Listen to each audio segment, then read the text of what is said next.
നമ്മുടെ നബിയവർ ആരാണ്? മുഹമ്മദ് മുസ്തഫ സ്വല്ലല്ലാഹ്.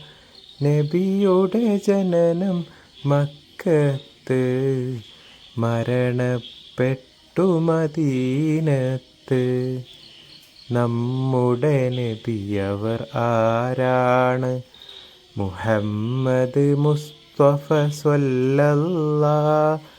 നബിയുടെ ജനനം മക്കത്ത്, മരണപ്പെട്ടു മദീനത്ത്.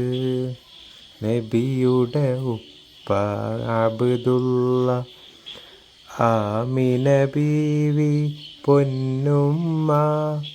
40 വയസ്സിൽ നബിയായി, മാനവർക്കാകെ ഗുണമായി. നബിയുടെ ഉപ്പ അബ്ദുള്ള, ആമിന ബീവി പൊന്നുമ്മ. 40 വയസ്സിൽ നബിയായി, മാനവർക്കാകെ ഗുണമായി.